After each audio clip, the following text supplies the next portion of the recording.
guys! Welcome back to our YouTube channel. Please don't forget to like, share, and subscribe para lagi kayong updated sa mga video na i-upload ko sa aming YouTube channel. Natin sa DSWD. Ito, temperature din kasama. Yes, kasi Thermometer pala, thermometer. And then you said medicines.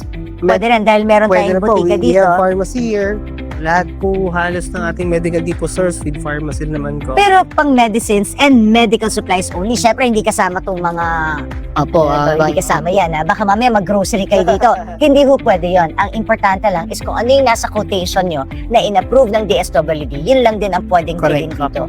So if there are medicines na kailangan nila na approve ng DSWD, pwede yun yung wala sa 54. Pwede. They can now get it from here. Pwede ko nga. Pero sa DSWD ba pwedeng branded medicine o hindi rin? Pwede naman po. Depende sa quotation na pinayagan ng... Pwede naman both branded generic. So it depends on DSWD. Again, it's up to the social worker kasi.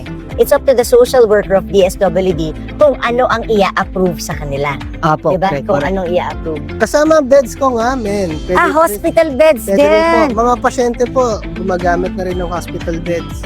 Okay, kasama din to sa Pero pwede hindi nilang- electric siguro, baka po yung mga... Manual lang. Syempre kasi hindi naman pwede. Apo, pang nilang rin, pang social ano lang. So ito mga bandages, Apo, kasama. elastic bandages.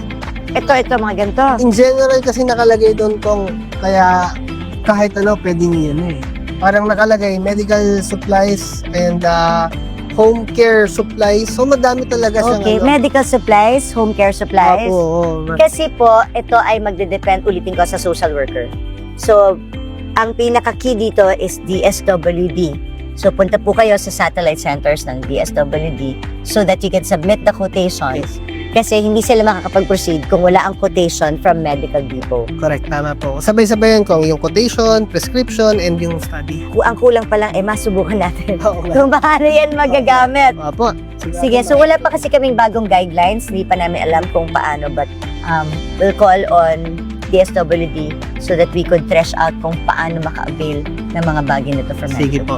Ayan, so nakita nyo, aralin natin yung proseso. So, Yes, nandito, nauna muna ako sa medical depot, pero siguro, dapat masubukan ko na makapagpa-issue ng guarantee letter here para masubukan Tama natin po.